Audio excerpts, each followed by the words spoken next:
Morning students, today we discuss page number 254 textbook. Land reforms were implemented in half of thought manner across in India. What are the implementation of the land reforms? Which one? Zamindari systems are abolished, Mahalwara systems are abolished, and Land Ceiling Act was introduced. So we can observe the redistribution of the land, which one is from the landless, who are the landlords land taken, and distributed to landless. The landless who are did not take the place. The rich and powerful in the rural areas continue to control the most part of the land. The Dalit continue to be landless but benefited from the abolition of the forced labor, the abolition of the untouchables. So we can observe like this, the Dalit people also need to have the land. Most part we observe the rural area, all the lands in the grip of the other peoples. Most part of Dalit people has still live like a laborers or land or the agriculture labor or a coolie worker or a daily wage labor we can observe. But this situation has changed when the redistribution of the lands. Some part only we can benefit it. The other part is not benefited, not possible also.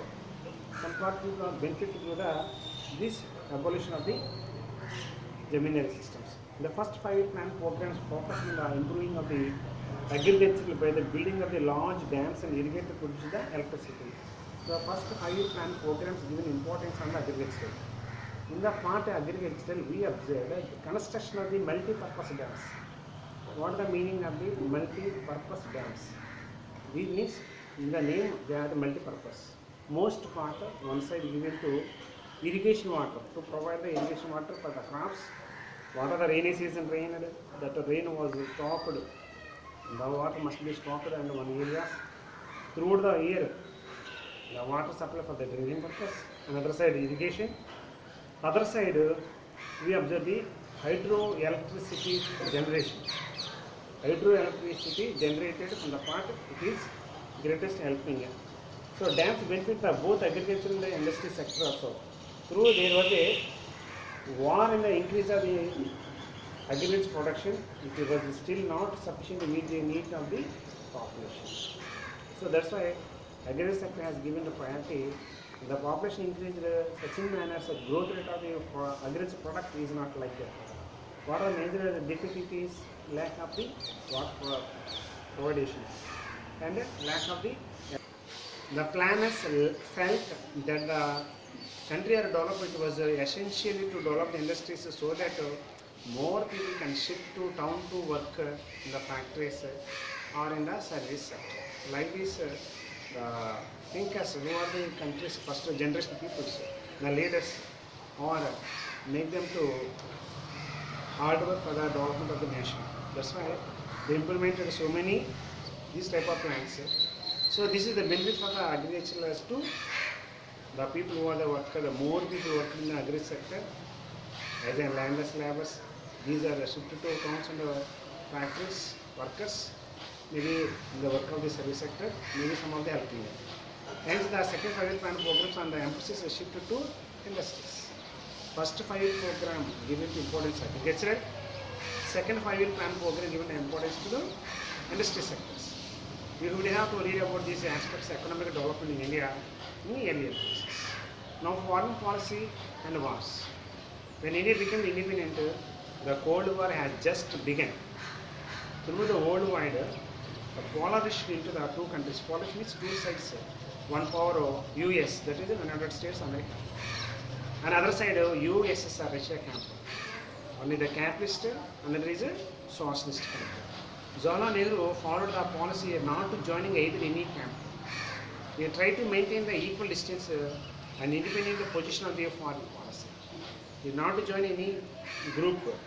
He is just independently standing and stand the foreign policies. He also joined hand in several other countries that became independent around the same time, want to follow the same policies. Those countries such as Indonesia, Egypt, Yugoslavia, and so on.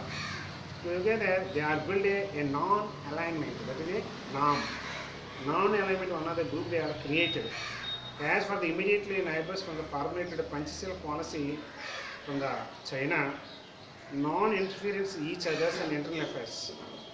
And the time of Jawaharlal, you are observed from this part, one side, who are the Chobanla, the China Prime Minister, and the Shastri also there, but what the Jawaharlal Nehru is there.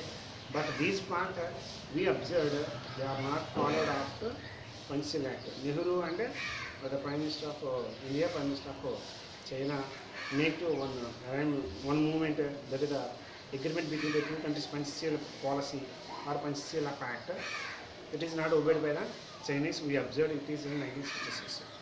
So, however, India has to face two war during the first Pakistan on Kashmir in 1948 and again with China in 1962. So, India was not well prepared for this wars. That's why, especially in 1962 war, it has made to India heavy losses, the human life and the money also we lost. And more than 80,000 square kilometers we lost in China was occupied. That is today we call that place is Akai Samai. That area in Jammu Kashmir, it is occupied by the China on the phone.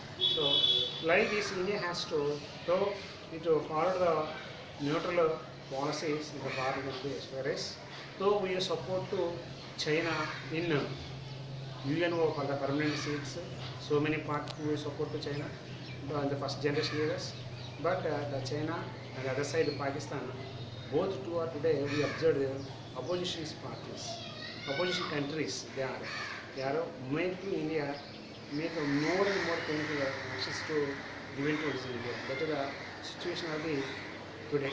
So we not trust these type of countries. So we not concerned this type of ideology on these countries. Okay. Now tomorrow remaining part I will explain for you. Thank you.